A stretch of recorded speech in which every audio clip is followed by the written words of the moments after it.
我发现老公出轨后，带上公婆全家去酒店捉奸，公公看清床上小三的脸，脸色瞬间煞白，怎么会是你？第1章捉奸。我站在酒店1808房门口，手里攥着那张薄薄的房卡。房卡是酒店的房卡，是我花了3万块从顾景琛那个蠢货助理手里买来的。那小子以为我只是去查岗，还贴心地说：“太太，您别激动，顾总就是应酬喝多了，开个房休息一下。”我笑着点头，顺手把他递来的另一张卡塞进包里。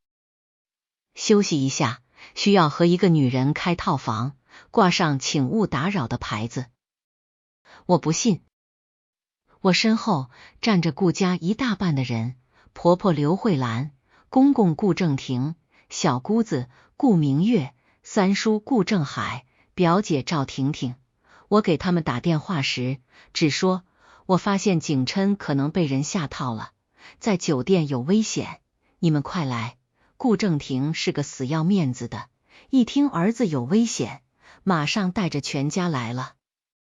此刻他喘着气，脸色红润，额头上冒汗。沈之，大半夜的，你搞什么？景琛在哪个房间？我没说话，用房卡贴在感应区。滴的一声，门锁开了。我没有立刻推门，而是侧耳听了听，里面有声音，女人的笑声，尖锐又甜腻，隔着门板都能听出那点浪劲儿。景琛，你老婆知道你来这儿吗？别跟我提那个黄脸婆，扫兴。男人声音沙哑，带着事后的厌足和敷衍。我身后的人都听见了，刘慧兰脸都绿了，这是景琛的声音，里面还有女人。顾明月眼睛一亮，嘴角露出看戏的兴奋，妈，这不明摆着吗？哥，出轨了。顾正廷脸色铁青，一把拽住我的手腕，压低声音：沈之，家丑不可外扬，有什么我们回家说，别在酒店里丢人。我甩开他的手，声音平静的没有一丝波澜：爸，现在知道家丑不可外扬了，晚了。我猛地推开门，玄关的灯亮着，地上扔着一双红色细高跟，一条黑色蕾丝裙，还有一条我亲手给顾景琛买的爱马仕皮带。我踩着那些衣服走进去，卧室门半掩着，暖黄色的灯光露出来，照在凌乱的大床上。顾景琛半靠在床头，腰上只搭着一条被子，他身边一个女人像蛇一样缠着他，长发散乱，脸埋在他颈窝里。听到开门声，顾景琛猛地抬头，看到我，瞳孔骤缩：沈之，你怎么来了？他下意识去扯被子盖住身边的女人，可他还不明所以，抬头娇嗔：谁啊？景琛，你老婆不会真找来了吧？我站在门口，拿出手机，打开录像模式，对准他们。顾景琛，别遮了，你身上哪里我没见过，还是先让我看看你旁边这位脸长什么样。顾景琛脸色煞白，伸手想挡住我的手机。沈之，你给我把手机放下，你听我解释。解释？我笑了，你还没介绍呢，他是谁？这时我身后的顾家人也冲了进来。刘慧兰推开我，一看到床上的情景，尖叫起来：景琛，你个混账，你怎么能做出这种事？你对得起你老婆吗？顾明月举着手机也拍：我哥出轨了，哈哈，沈之你也有今天。顾正廷走进来，脸色已经黑得像锅底，他看了一眼床上，正想破口大骂，却突然像被掐住脖子的鸡，整个人僵住了。他的眼睛瞪得极大，瞳孔剧烈收缩，嘴唇哆嗦着，盯着那女人露出的半张脸。你……那女人也终于转过头来，她长着一张清纯又妖冶的脸，很年轻，大概20出头，皮肤白得像上好的瓷器，眼睛大而媚，鼻梁小巧，嘴唇嫣红，那是张让男人心动的脸。公公顾正廷在看清楚那张脸的一瞬间，脸色刷地煞白，他踉跄后退一步，撞在身后的柜子上，发出砰的一声。他伸出手指着床上的女人，声音嘶哑的几乎听不清。怎么会是你？满是死寂。顾景琛愣了，爸，你认识他？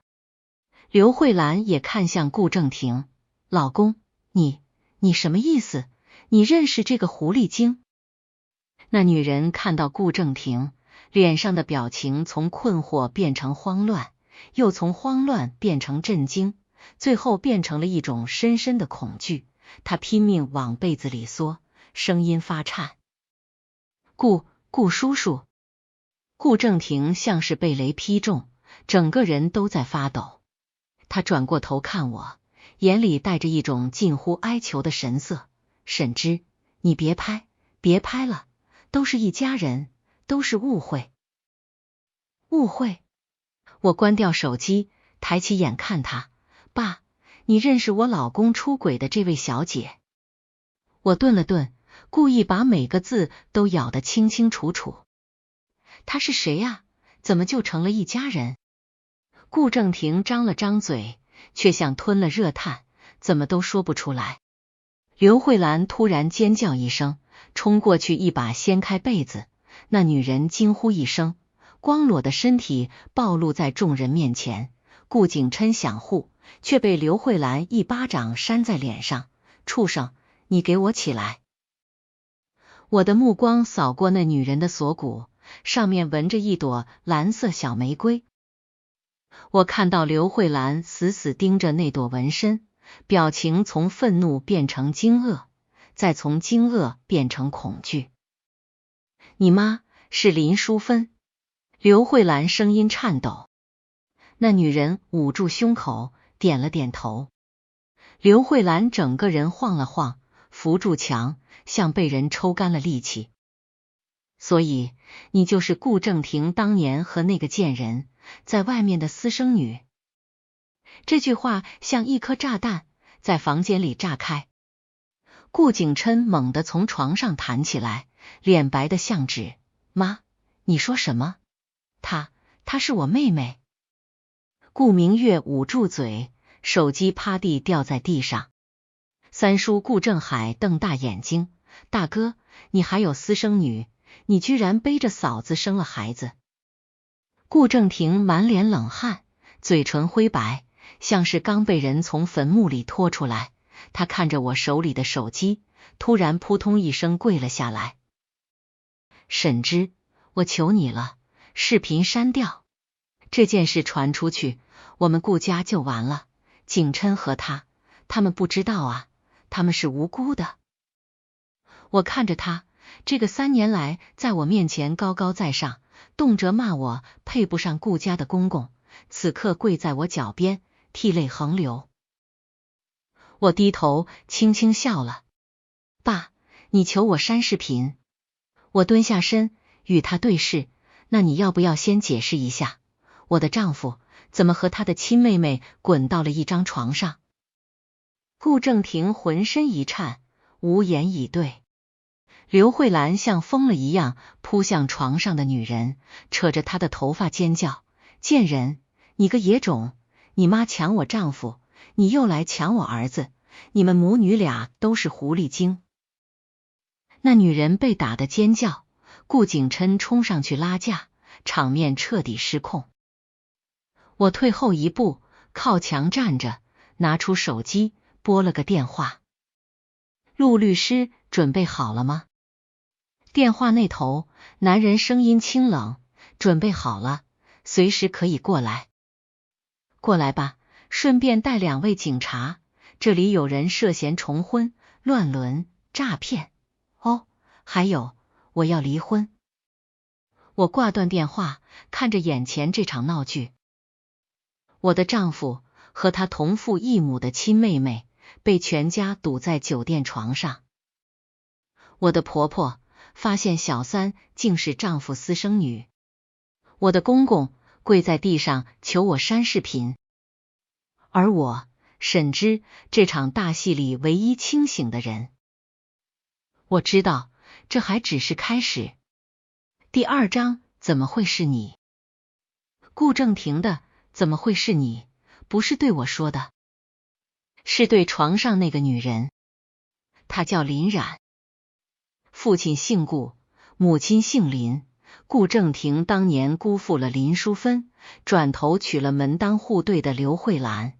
林淑芬带着身孕离开，独自生下女儿，取名林冉。后来林淑芬病死，林冉跟着外婆长大。20岁来到 A 城，在酒吧做驻唱，被顾景琛的朋友介绍认识。顾景琛不知道林冉是自己妹妹，林冉不知道顾景琛是自己哥哥。他们睡了，多么荒诞！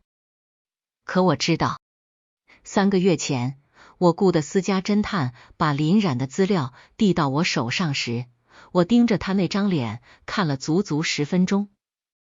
太像了，那双眼睛，那股子狐媚劲儿，和顾正廷书房里锁着的那张旧照片上的女人像了7成。旧照片上写着曾正廷、林淑芬，1998年春。我那时只是觉得蹊跷，顺手让人查了林冉的出生证明，她出生日期是顾正廷和刘慧兰结婚前3个月。再一查，林冉的母亲就是林淑芬。DNA 都不用做，我花了3万块，从林冉的经纪人嘴里套出他和顾景琛开房的习惯，又花了3万块买通顾景琛的助理，拿到房卡。再然后，我分别给顾正廷、刘慧兰、顾明月、顾正海、赵婷婷打了电话，电话内容都差不多，快来，景琛出事了。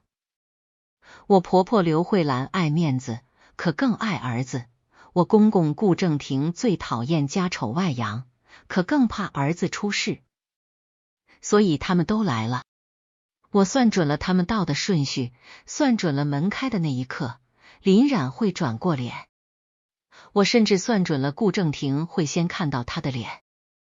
但我没算到的是，顾正廷会当众下跪。这比我想象中更精彩。沈之，你先把手机放下，有什么我们回家谈。刘慧兰终于找回一丝理智，她松开林冉的头发，喘着气看向我。家丑不可外扬，你要替顾家考虑。我看着她，这个3年来没给过我好脸色的婆婆，此刻还能摆出颐指气使的架子。家丑，我笑了笑，你们顾家的家丑关我什么事？你是顾家的儿媳妇，你不关谁关？刘慧兰尖声说。很快就不是了，我收起笑容，语气冷下来。顾景琛出轨，对象是自己亲妹妹刘慧兰，你儿子乱伦，这件事你觉得是我不外扬就能遮住的吗？刘慧兰脸色刷白。顾景琛终于反应过来，他光着上身，膝盖一软，扑通一声跪在地上，朝我爬了2步。沈之，我知道我混蛋，我对不起你，但这件事不能传出去，传出去我完了，顾家也完了。你不是最爱我吗？你帮帮我，求你了。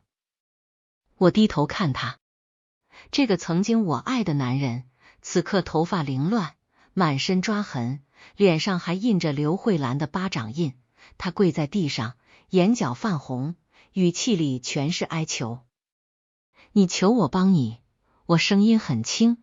顾景琛，3个月前你带着林冉去马尔代夫度假，用的是我的副卡。1个月前你给林冉租的高级公寓写的是我的名。就在昨天，你给他买的那对耳环，发票还在你西装口袋里，你让我帮你。他张了张嘴，说不出话。你从什么时候开始怀疑我的？他突然问。怀疑你？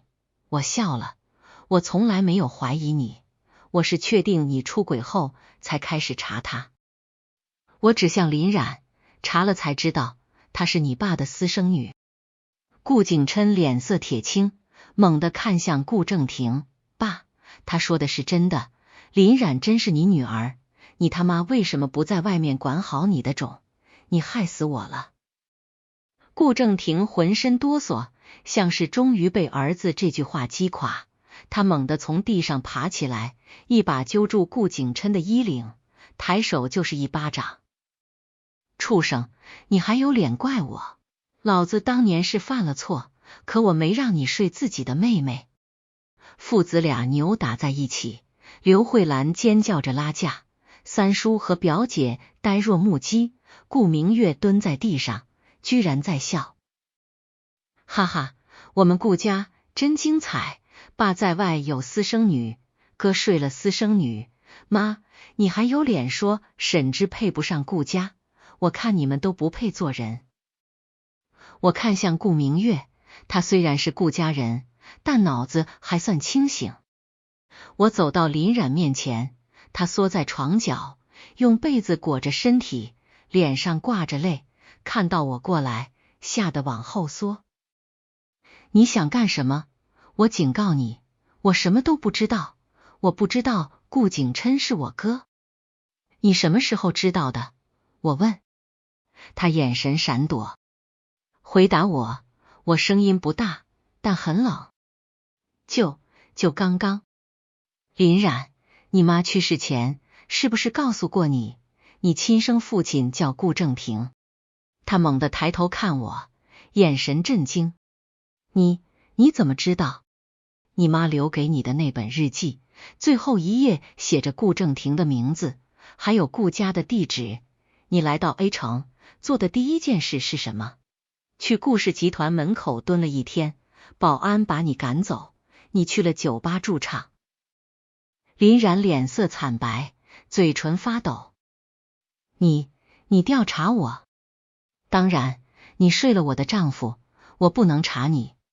我笑了一声，你明知道自己和顾景琛有血缘关系，还跟他在一起。林冉，你跟我谈无辜。他突然哭了，把头埋进膝盖里。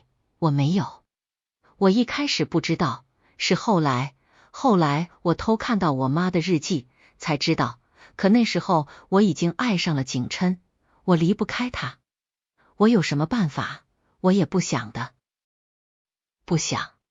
所以你选择继续睡他，怀了他的孩子。我冷冷道。这句话一出，满屋安静。刘慧兰猛地转头，什么？怀孕了？林冉惊恐地捂住肚子，眼泪流得更凶。我是怀孕了，景琛，你快救救我！顾景琛整个人像被抽掉了骨头，瘫坐在地上，双眼无神。我的孩子，是我的孩子，可她是妹妹，孩子会畸形。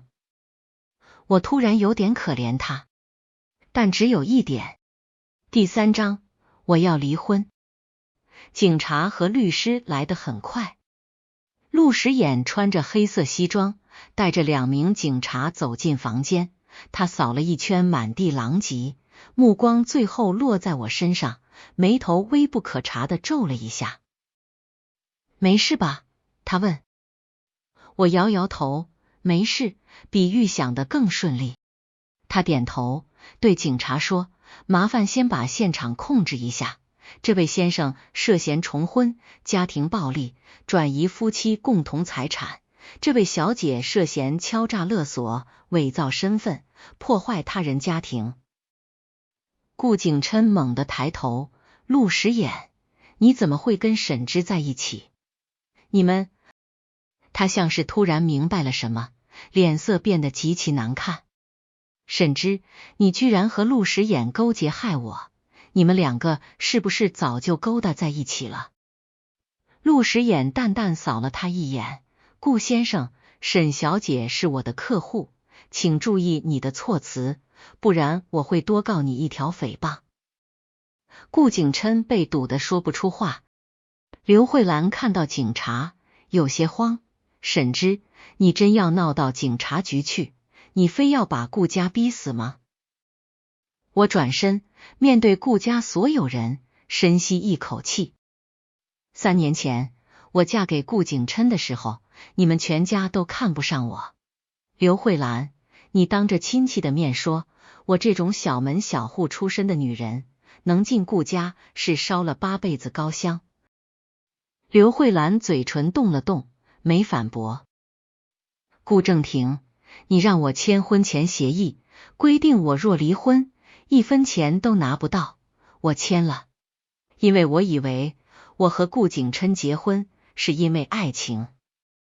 我看向顾景琛，顾景琛，你追我的时候说你会一辈子保护我，我信了，所以我用我的嫁妆帮你顾氏还了第1笔债，我用我的关系帮你拿下了3个项目，我用我的命在车祸时推开你，自己断了2根肋骨。房间里安静下来，顾景琛低下头，不敢看我。可你做了什么？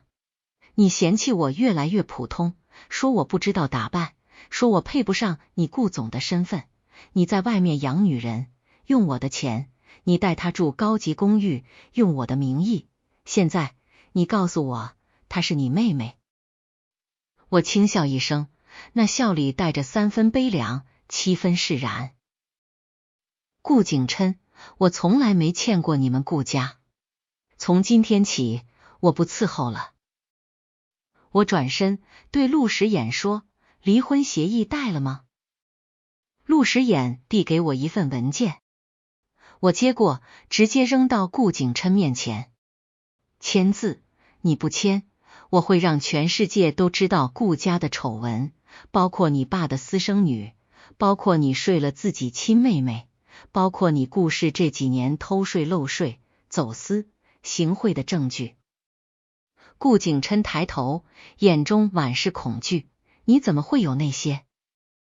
顾景琛，你从没真正了解过你老婆。陆时眼替他回答，沈之比你想象中聪明1万倍。我走向门口，又停下，回头看了一眼林冉。林冉，你肚子里的孩子最好去查一下，如果真有问题，别生下来，虽然是顾家的种，但孩子无辜。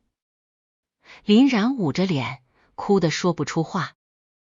我走出酒店房间，身后是顾家乱作一团的叫骂、哭喊、争吵。走廊尽头，电梯门打开，2个穿制服的警员带着一个中年女人走过来。那女人50多岁，头发花白，眉眼与林冉有几分相似。我看着她，心里一紧。你是谁？我问。我是林冉的小姨，林淑华。你们是不是抓了我外甥女？她犯什么法了？我愣了一下，随即笑了。她没犯法，只是和一个不该睡的人睡了。现在她可能要见见你。我按下房间门铃，大门打开，顾正廷正扶着墙，脸色灰白。他看到门口的女人，猛地瞪大眼睛。淑华。林淑华也看见了顾正廷，先是震惊，然后怒火中烧。顾正廷，我姐就是被你害死的，现在你还想害死我外甥女？我退到一旁，靠在墙上，看着这出狗血剧。原来有些报应不用我动手。第4章，顾家要报复。酒店的事像长了翅膀，一夜之间传遍 A 城上流圈。我花了5万块，让几个八卦号推波助澜，又花了10万买了热搜，标题很吸睛，豪门惊天内幕，丈夫出轨对象竟是父亲私生女顾氏太子爷与亲妹妹乱伦，妻子深夜捉奸顾家，全家跪求儿媳删视频。视频我没放，只有几张打了码的截图，但足够让顾氏股价在开盘后1小时内跌停。顾家的电话被打爆，我关机。顾家派人来我住的小公寓找我，陆时衍安排了保镖，把那些人拦在门外。第3天，顾景琛带着律师来找我。他憔悴了很多，胡子拉碴，眼睛通红，坐在我对面，声音沙哑：沈之，我们能不能私下解决？你开个价，只要别闹到法院，多少钱我都给。我看着他，忽然觉得可笑。顾景琛，你到现在还以为我要的是钱？他愣了一下，那你要什么？我要你和你们顾家都下地狱。他脸色骤变，沈之，你别太过分，我们好歹夫妻一场，你非要赶尽杀绝。夫妻一场？我笑出了声，你睡林冉的时候，怎么不想想我们夫妻一场？你给他买包、买首饰、花我的钱的时候，怎么不想想夫妻一场？现在跟我谈夫妻一场，顾景琛，你配吗？他握紧拳头，青筋暴起。沈之，你别以为有陆时衍撑腰就了不起，我们顾家不是好欺负的，大不了鱼死网破。鱼死网破？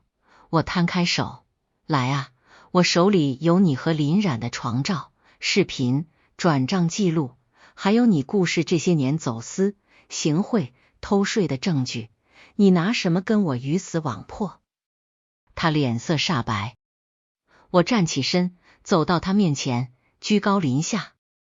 顾景琛，我给你3天时间签离婚协议，顾氏15%的股份归我，3套房产归我，现金5000万，这些都是我当初带来的，你若不签，我们就法庭见。15%？你疯了，那是顾氏的控制权。对，我疯了，所以你签还是我报警？他死死盯着我，眼里几乎要喷火。沈之，你早就想离婚了吧？你是不是早就和陆时衍勾搭上了？我懒得解释，随你怎么想。3天后，顾景琛签了字。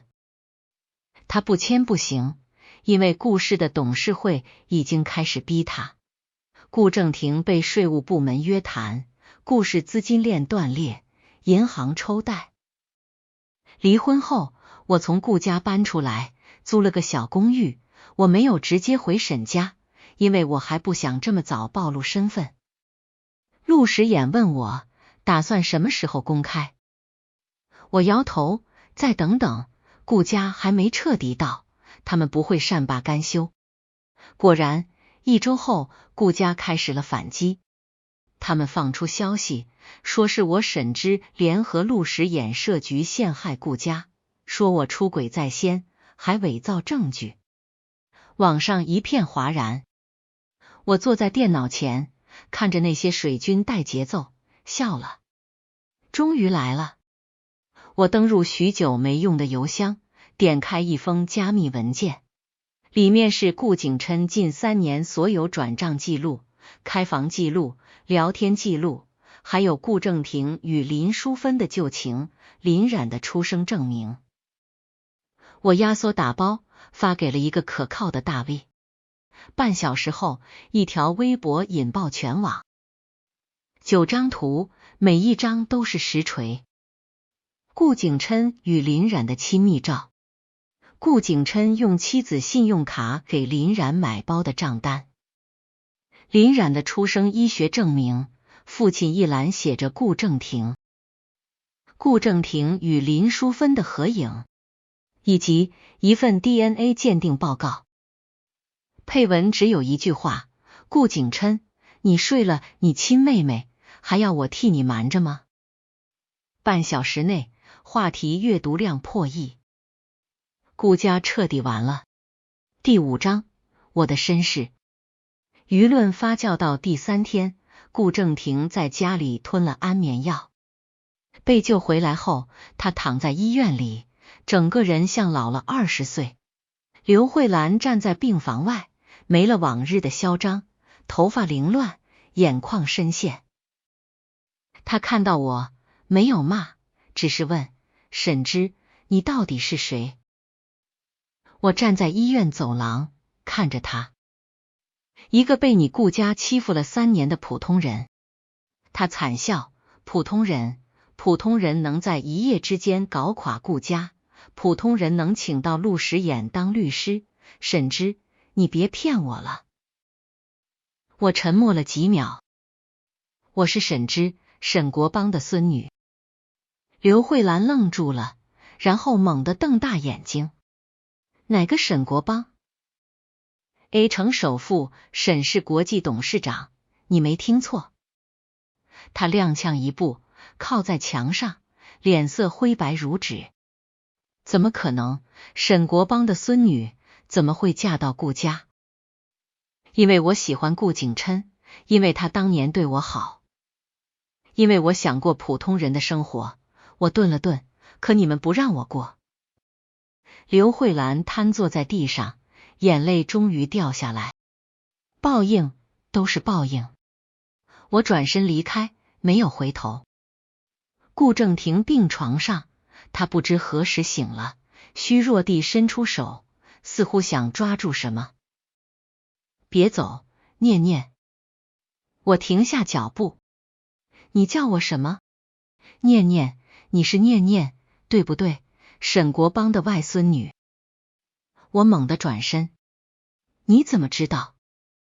顾正廷老泪纵横。你母亲是不是叫沈清月？我浑身一震。20年前，沈清月找到我，说要用沈家半壁江山，换我放过林淑芬，我答应了。可后来他出了车祸。我冲上前，一把揪住他的病号服。你说什么？我妈的车祸和你们顾家有关？顾正廷摇头，我不知道，我发誓我不知道。那天他来找我，谈完就走了。第2天我就听说他出了车祸。这些年我一直害怕，怕沈家找上门，所以我对你才那么苛刻。我松开手，浑身发冷。我妈沈清月20年前车祸去世，我一直以为那是一场意外。原来在死前1天，他见过顾正廷。我拿出手机拨给陆时衍。时衍，帮我查一件事，20年前沈清月车祸的真相。电话那头他沉默了几秒，然后说：好，我马上查。挂断电话，我看着病床上的顾正廷。顾正廷，如果我妈妈的死和你有关，我会让整个顾家陪葬。他闭上眼睛，泪水从眼角滑落。我不敢求原谅，只求你放过景琛和明月，他们是无辜的。无辜？我笑了。顾景琛出轨、乱伦、挪用公款，你告诉我他无辜？顾明月对我冷嘲热讽、造谣生事，你告诉我他无辜？我转身大步离去，门在身后关上，隔开了顾正廷的呜咽。第6章，车祸真相。陆时衍查得很快。1周后，他拿着一份泛黄的卷宗走进我的书房。你妈妈的车被人动过刹车。我手一颤，咖啡洒了一桌子。谁？顾正廷当年有一个司机叫马三，你妈妈出事前1周，马三突然辞职，回了老家。那之后，顾正廷给了他一笔钱，在老家开了个砖厂。后来砖厂倒闭，马三成了个酒鬼，几年前醉驾死了。死无对证，我冷笑。没有，但马三的妻子还活着，我的人找到了她。她说，20年前她丈夫有天深夜回家，浑身发抖，说干了一件要命的事，第二天就收拾东西离开了 A 城。我深吸一口气，也就是说，是顾正廷指使马三动了我妈的车。大概率是，但顾正廷只是动手的人，他背后可能还有人。我闭上眼睛。顾正廷为什么要杀我妈？你妈手里有顾正廷挪用公款的证据，当年顾正廷还不是顾氏总裁，他负责的子公司账目有问题，你妈查出后约他见面，为了自保，他动了手脚。我笑了，笑声凄厉。我妈帮他隐瞒，他杀我妈，20年后他儿子出轨，乱伦，报应。可这报应太轻了。我睁开眼，眼里已无泪。石眼，帮我报警。你确定？确定，我要让顾正廷把牢底坐穿。陆石眼点头，拿走了卷宗。3天后，顾正廷在病床上被警方带走，罪名是故意杀人罪以及经济犯罪。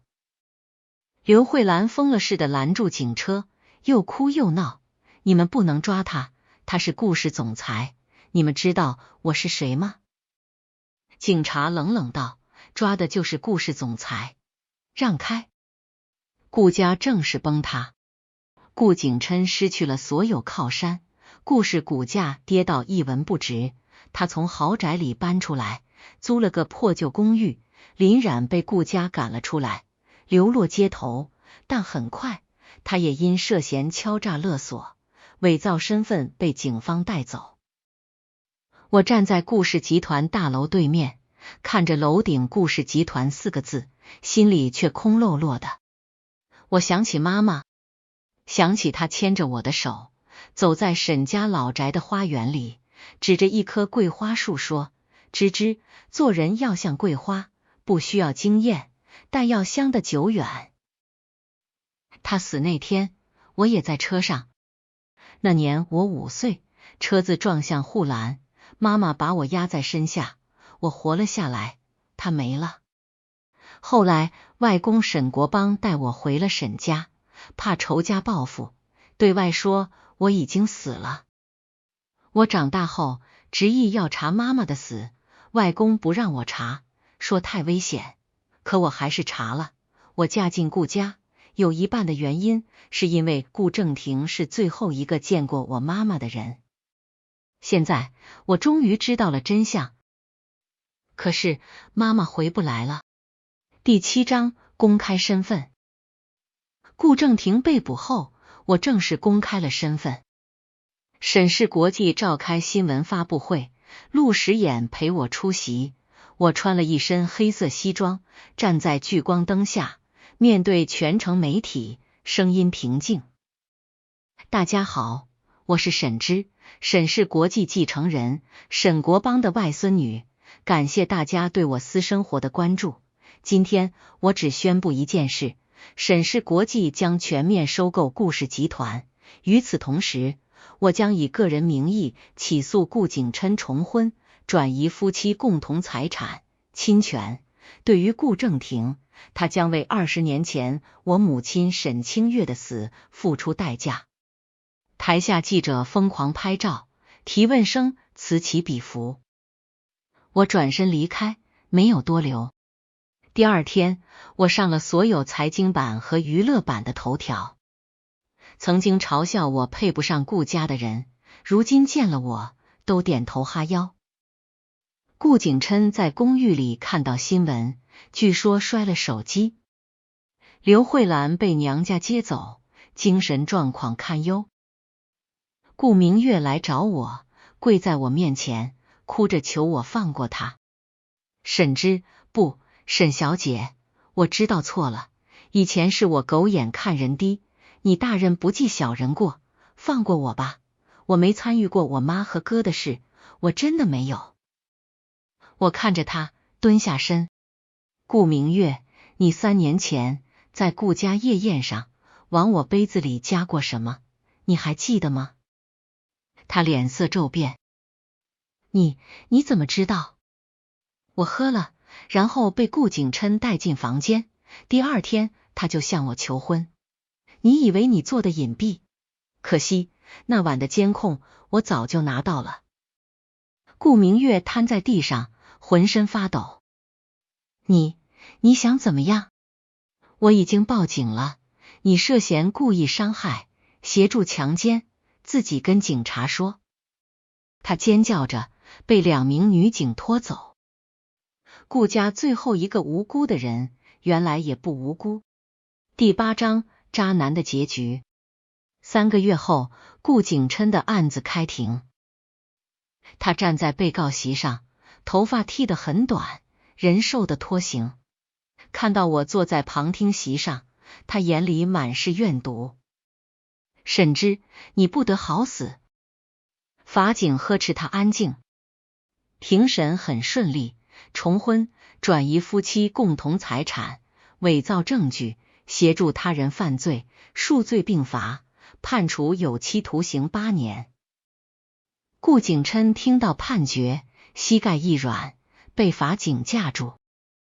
我不服，我要上诉，沈之，你等着，我出来一定不会放过你。我站起身，走到他面前。顾景琛，你等不到了，8年，够你爸在监狱里病死，够你妈在精神病院里疯死，够你故事从这个世界消失。他像疯了一样想扑过来，被法警死死按住。沈之，你狠，你比我狠。我转身离开，再没有回头。第9章林冉的末路。林冉因为流产取保候审，他给我发了一条短信：沈之，能不能见一面？我有话想对你说。我去了。他住在一家小旅馆，脸色苍白，虚弱的像随时会碎掉。看到我，他挤出一个笑。我以为你不会来。有什么话说？孩子没了，医生说可能是畸形，也可能是情绪波动太大，总之没了。我看着他，没说话。我从来没想过害你，我知道自己是私生女后，很恨顾正廷，也很恨顾景琛。我跟他在一起，一开始是为了报复，可后来我真的爱上他了。我知道我错了，可我已经回不了头。他低下头，泪水滴在被子上。沈之，我看了新闻，你妈妈的事，对不起，我爸他不是你爸，他只是一个杀人犯。我打断他。他苦笑，对，杀人犯，我也是杀人犯的女儿，我们一家都是烂人。他抬起头看着我。沈之，我真的很后悔，如果当初我没有去招惹顾景琛，是不是一切都不一样？我没有回答。有些路一旦走错，就没有回头。我转身离开。身后林冉的哭声滴滴地响起。1个月后，林冉因涉嫌故意伤害、敲诈勒索、伪造身份被判处有期徒刑3年。他没有上诉。第10章陆时演的温柔。顾家的案子尘埃落定后，我把自己关在沈家老宅整整1周。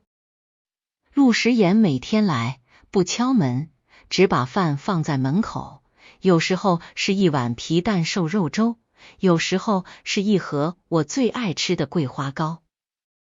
第8天，我打开门，他坐在门口的台阶上，西装外套搭在膝盖上，手里拿着一个平板，在处理文件。听到开门声，他转过头冲我笑了笑。出来了。我眼眶一热，蹲下身，把脸埋进他肩膀。时演，我是不是很狠？不狠。他轻轻拍我的背，你只是把欠你的都拿回来了。可我妈妈回不来了。他沉默了一会儿，说，但你帮他把凶手送进了监狱，他在天上，会为你骄傲。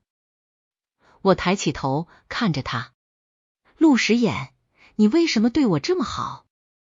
他笑了，因为从你18岁那年在海边救了我的时候，我就想，这个女孩，我要用一辈子来还。我愣住了，海边？我救过你？你不记得了？那年你18，去海边写生，我被人追杀，掉进海里，你跳下去，把我拖上岸。你走的时候，只留下一本画册，上面有你的名字，沈之。我瞪大了眼睛。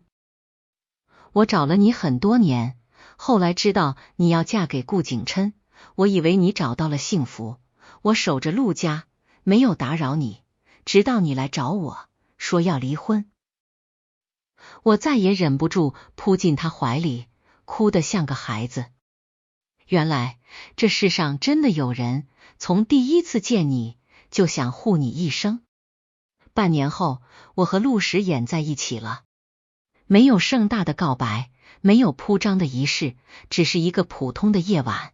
他牵起我的手，说：“沈之，以后让我来爱你。”我点头。1个月后，他带我回了陆家老宅。陆家老太太拉着我的手，笑得合不拢嘴。好好好，时衍这臭小子，总算把心心念念的姑娘带回来了。我侧头看陆时衍，他耳根微红，却还在强装镇定。我忍不住笑了。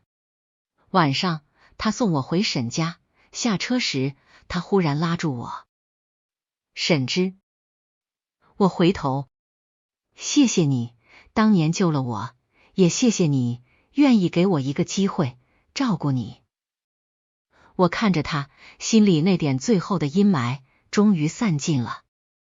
陆时衍，以后我们一起。他笑了，俯身吻住我。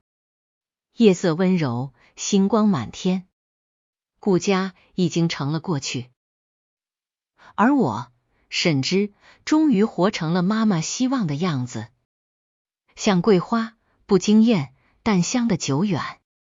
我和陆时衍的婚礼定在春天。外公沈国邦说，春天万物生长，寓意好。陆家老太太更直接，说春天容易怀上，她等着抱重孙。我在电话里哭笑不得，奶奶，我们还没结婚呢。快了快了，你们年轻人不急，我老太婆急。挂了电话，陆时衍从书房出来，手里拿着一份文件，神色有些沉。怎么了？他把文件递给我，我翻开，是一份来自狱方的通报。顾景琛在监狱里和人打架，被捅了一刀，送医后查出他感染了肝炎。我合上文件，沉默了几秒。严重吗？慢性，不致命，但会拖垮身体，加上那一刀，他以后基本没能力闹事了。陆时衍顿了顿，本来不想告诉你，但怕你从别人嘴里知道，心里不舒服。我没什么不舒服的，他欠我的，早就还不清了。我把文件扔到茶几上，走到窗边。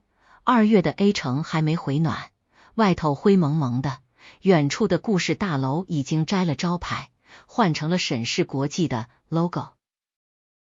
时衍，你有没有觉得我太狠了？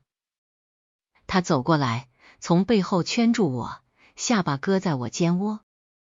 你若不狠，今天站在这儿的就是一具尸体。我笑了，他说的对。3年前，顾景琛在我酒里下药，顾明月在门口放风。我醒来时，全世界都告诉我，我是顾景琛的女朋友，我高攀了顾家。多可笑！我沈之，沈国邦的外孙女，被一个暴发户算计，还差点感恩戴德。时衍，我想去一趟监狱。我说。他手臂收紧，我陪你去。不用，有些话我想自己跟他讲清楚。他沉默片刻，点了点头。探监室很大，冷气开得足，空气里有股消毒水混着旧衣服的霉味。我坐在玻璃这边，看着顾景琛被狱警带进来，他瘦得厉害，脸色蜡黄，眼睛凹下去，颧骨高高耸起，身上那件灰蓝色的囚服空荡荡地挂在肩膀上，像裹着一副骨架。他看到我，愣了一下，然后笑了。那笑容阴森森的，像从地狱里爬出来的鬼。沈之，你终于来了，我还以为你这辈子都不敢再见我。我拿起电话，语气平淡，顾景琛，我来是跟你做最后了结。了结？他嗤笑，我都被你送进来了，你还想了结什么？沈之，你赢了，顾家没了，我爸快死在牢里了，我妈疯了，我妹进去了，我也落得这个下场，你满意了？不满意。他眼神一缩，你爸爸杀了我妈妈，你妹妹给我下药，你骗了我3年，花我的钱睡你的亲妹妹，顾景琛，你这辈子造的孽，坐8年牢就想了结，太便宜你了。他脸色变了变，那你还想怎样？杀了我？我不杀你，杀人是犯法的，我不做犯法的事。我笑了一下，我只想告诉你几个消息。我盯着他，一字一句地说，第一，你感染的那个肝炎不是意外，是林冉在入狱前找人做的。顾景琛猛地瞪大眼睛，不可能，林冉那么爱我，他怎么可能害我？他爱你。我冷笑，顾景琛，你睡你亲妹妹的时候，没想过他会有多恨你吗？林冉从小就恨顾家，他靠近你，从来不是为了爱，是为了毁掉你，也毁掉顾正廷。你以为他不知道你们有血缘关系？他比你知道得早，只是你太好睡，让他一边恶心一边上瘾。顾景琛握着电话的手开始发抖，指甲发白。你胡说，他说过，他是在我之后才知道。他说什么你都信？顾景琛，你什么时候这么天真了？我身体微微前倾，林冉床头那本日记我见过，上面写得很清楚，他来 A 城的第1天就查到了你是顾正廷的儿子，他故意去酒吧驻唱，故意让你朋友偶遇他，然后呢？然后你就像条发情的狗，一头撞进他设好的套里。他的呼吸急促起来，胸口剧烈起伏。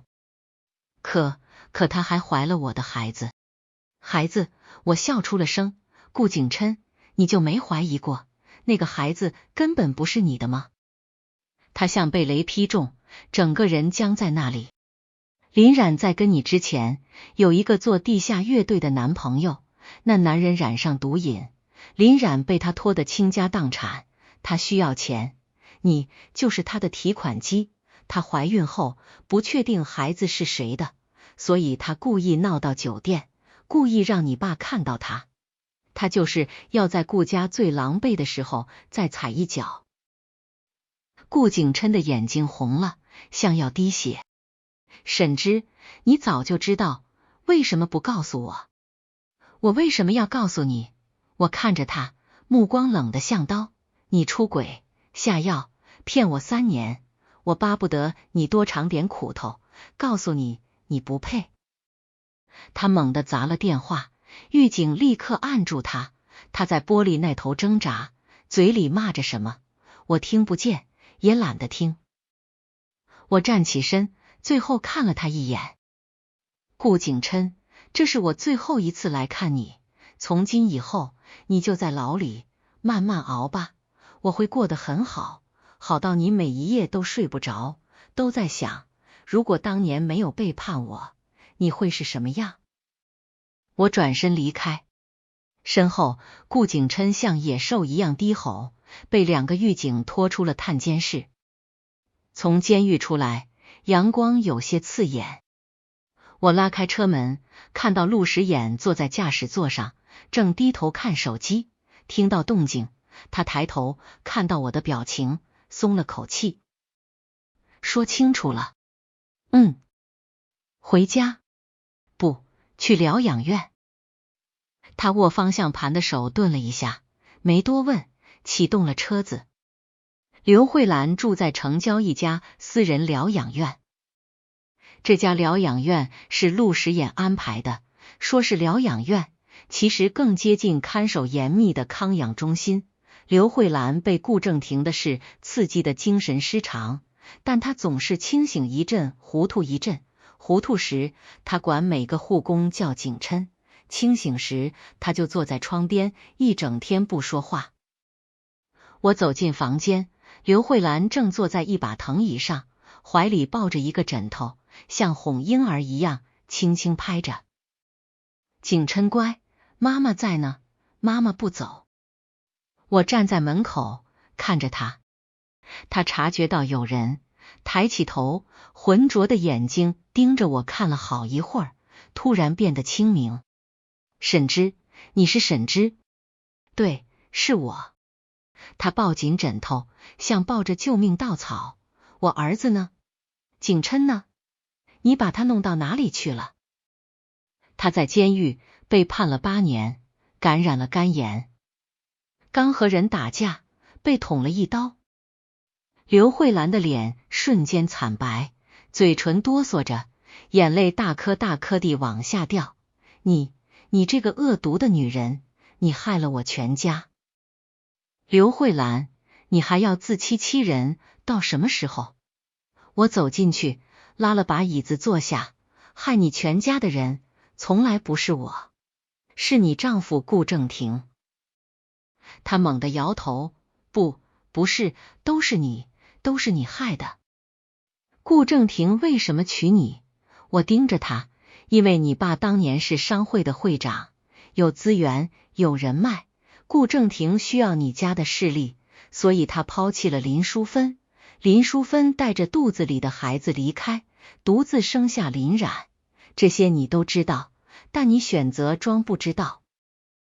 刘慧兰浑身发抖，眼泪糊了满脸。你不但装不知道，你还帮着顾正廷作恶。20年前，顾正廷找马三动我妈的车，你知道这件事，你甚至帮他伪造了不在场证明。他猛地抬头，眼中闪过一丝恐惧。我不知道你在说什么。马三的妻子已经作证了，20年前，马三动手前夜，顾正廷带他回家，你亲手给他们做了一顿饭。马三老婆记得那顿饭，因为那天晚上马三回来吐了一夜，说顾太太做的红烧肉里有股怪味。你猜警察会怎么想？刘慧兰的瞳孔骤缩，整个人像被抽去了骨头，从椅子上滑下来。不是我没有，是顾正廷，是他逼我的。他说如果我不帮他，他就跟我离婚，我没办法。所以你就帮着杀人，帮着你丈夫杀了我妈妈。我蹲下身看着他，刘慧兰，你说你该不该恨我？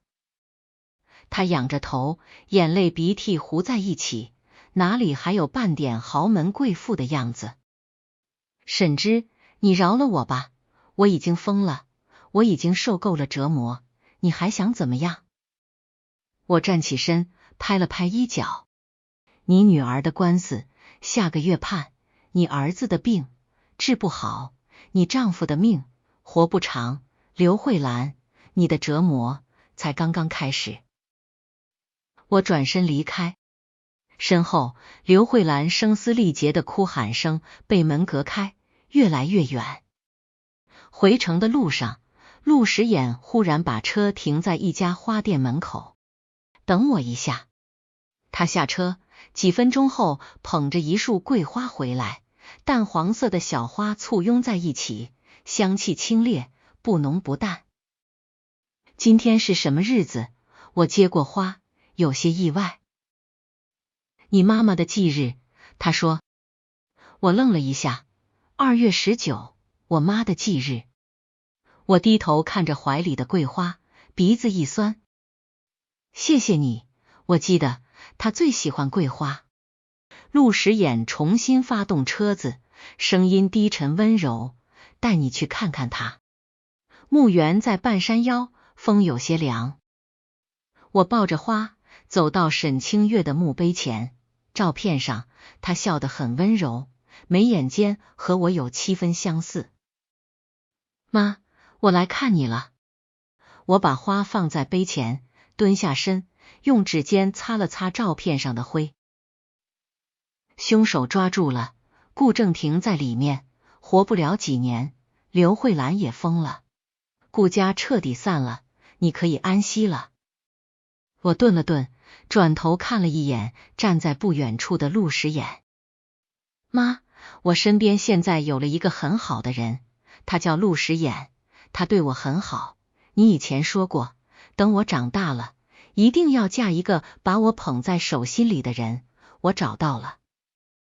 眼泪掉下来，砸在石板上，晕开一小片深色。可是我好想你。陆时衍走过来，蹲在我身边，轻轻揽住我的肩。阿姨，你放心，我会照顾好他，这辈子下辈子都不会让他受委屈。风吹过来，桂花香气弥漫，像妈妈温柔的手抚过我的脸。婚礼前1周，林淑华找上门来。林冉的小姨，那个在酒店走廊和我有过一面之缘的女人。她比上次更憔悴，头发白了一大半，手里攥着一个布包，站在陆时衍的公司楼下，像一片随时会被风吹走的落叶。沈小姐，我能跟你说几句话吗？我让助理放她上来。她坐在会客室里，双手捧着茶杯，手在抖。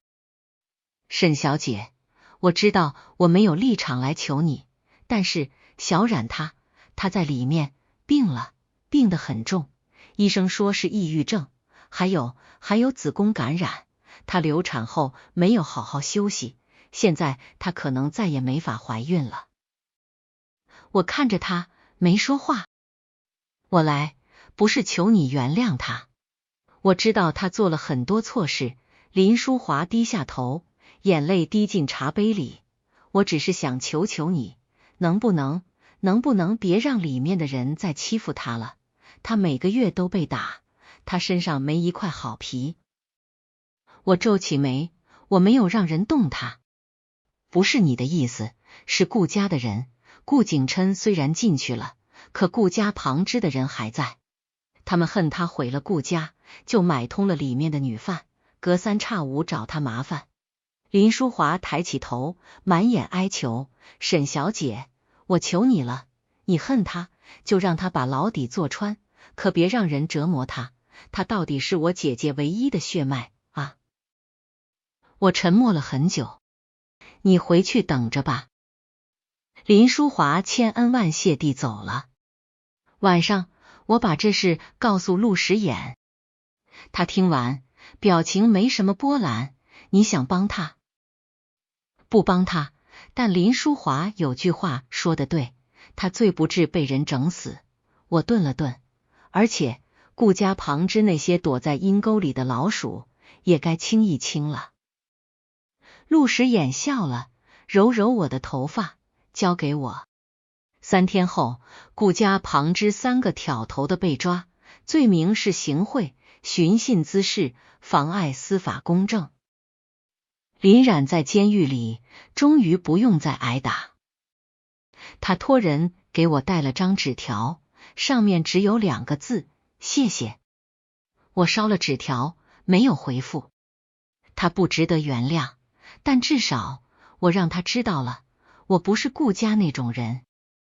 婚礼前1天，顾明月从看守所给我打来电话，他的案子还在走程序，但大概率会判。他哭的嗓子都哑了，沈之，求你了，我错了，我真的知道错了，你放过我好不好？我还年轻，我不想坐牢。我站在沈家老宅的花园里，手里拿着明天要戴的珍珠项链。顾明月，你当初给我下药的时候，我才23岁，你把我送到顾景琛床上的时候，想过我才23岁吗？他哭声一顿。你现在求我放过你，可你当年放过我了吗？电话那头，他崩溃大哭。我挂断电话，把手机交给助理。明天婚礼，任何人的电话都不接。傍晚，陆时衍来接我去是明天要走的红毯路线。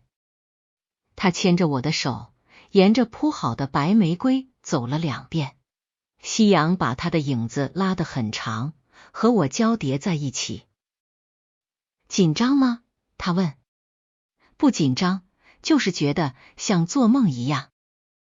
他停下来，转身面对我，夕阳从他身后照过来，给他的轮廓镶了一层暖金色的边。沈之，从今天起，你什么都不用怕了。我仰头看着他，忽然说，陆时衍，我想吃桂花糕。他愣了一下，随即笑了，眉眼温柔得能溺死人。走，去城西那家老字号，我背你。这么多人呢？怕什么？明天全城都知道你是我太太，现在背，提前练习。